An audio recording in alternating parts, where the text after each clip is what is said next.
Quality business owners fail to do at small business and medium, and certainly in enterprise, is they forget. They start falling in love with their products and services. That is death in the world of constant change. You have to fall in love with your clients. So innovation, that's what innovation's about. But if you innovate like crazy, that's not enough. You still gotta be an effective marketer. In fact, who's ever seen someone who has an inferior product or service to your own and they've had bigger revenue, sales, impact? Raise your hand. How many have seen this? How many have been annoyed by this? Say I. And why? Because they either innovated more and you were wrong, they were a better product, but very often they were a better marketer. Does the best product or service always win? Yes or no? No.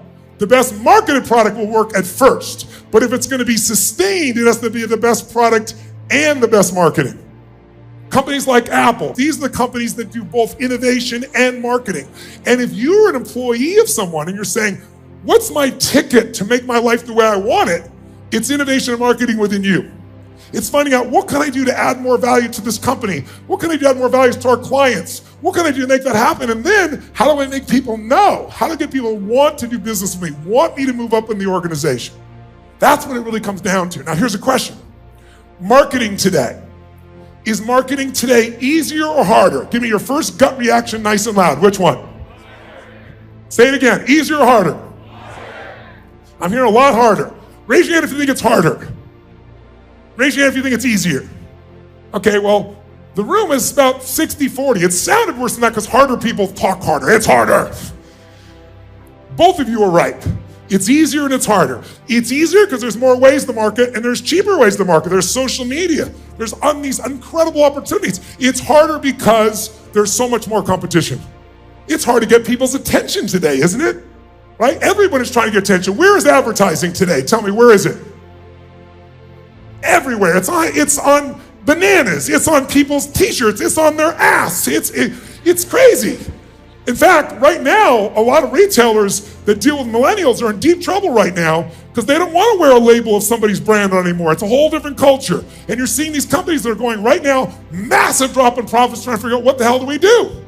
Why? Because they didn't innovate enough. They didn't market enough to find out, what does this person really want, need? They fell in love with their product.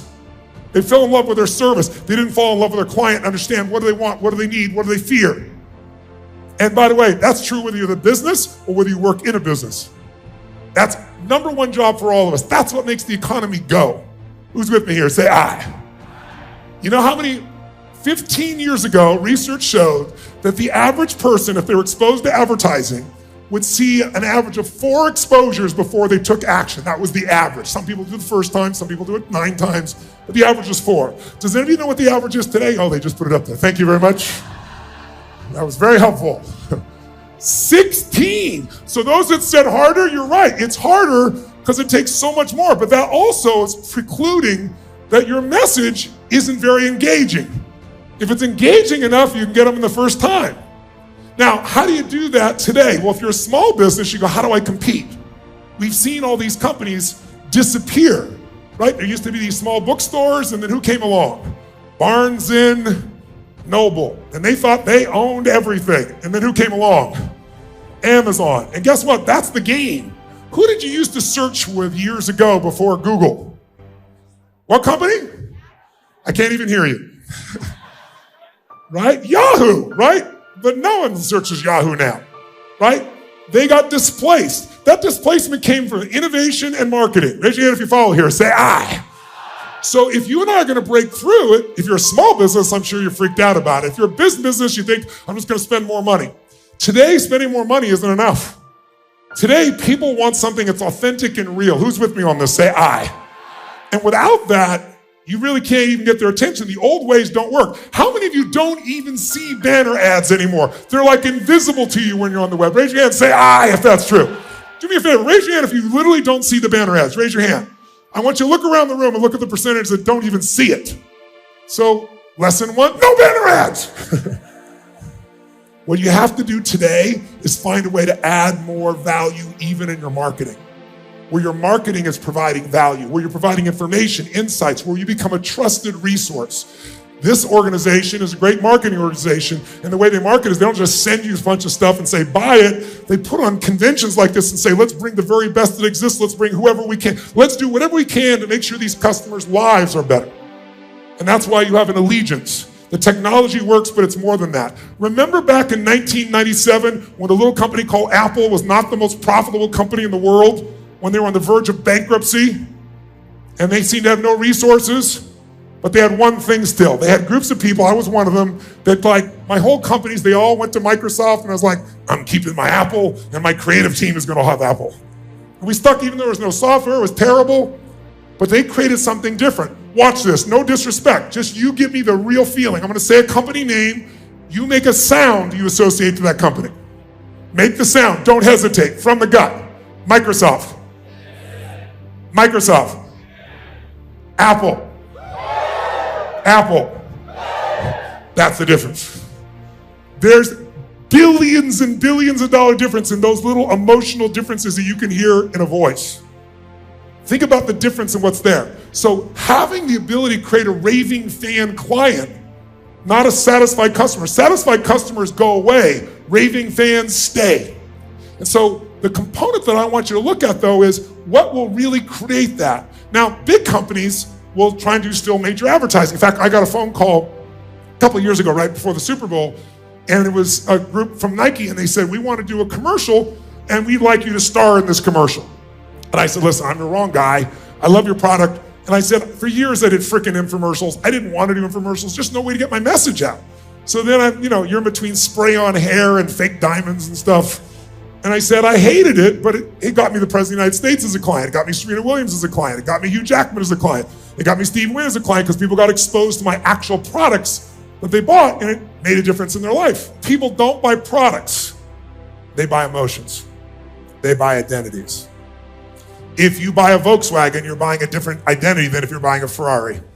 And people buy Volkswagens, think people buy Ferraris are absolutely stupid. And people buy Ferraris, think people buy Volkswagen, go, what's wrong with them? Because we all identify things, and branding is that identity. So today, though, you can do this with almost no money. You're a small business or even a big business. It's about using your brain to brand differently. There's some of you remember the Chilean miners. Do you remember the Chilean miners that were stuck underground for 70 days, whatever it was? How many remember that story? You should, because it was all over the world. And when they were about to get out, somebody really smart figured something out. We don't want to spend that kind of money. We can get a bigger impact than that right away if we're just a little bit creative, if we're a little resourceful, remember? And so a little company called Oakley said, what's gonna happen when those people come out and they've been underground for 2.5 months? They're gonna be blinded by the light. So they flew one of their guys with 32 pairs of glasses, which cost them about $2,000, and that's probably whatever, not even $2,000. And they got $500 million of advertising. That picture was on every major newspaper, every TV pieces around the world. That's the difference between being resourceful as a marketer or just going and spend a ton of money and hoping you can still be part of that old order. How many follow? Say I. Now, you might say, but Tony, our company, we sell data, or we sell something else. We don't sell something emotional. People don't buy for emotion. You're wrong. They still buy an identity. Not bad. Harry Potter, they're opening a brand new Harry Potter that they're going to do down at Universal Studios. And people have been waiting for years. And of course, Universal had a budget. I apologize, I don't remember the number, but it was a gigantic marketing budget. But fortunately, the person running marketing was much more resourceful. So you know what she did?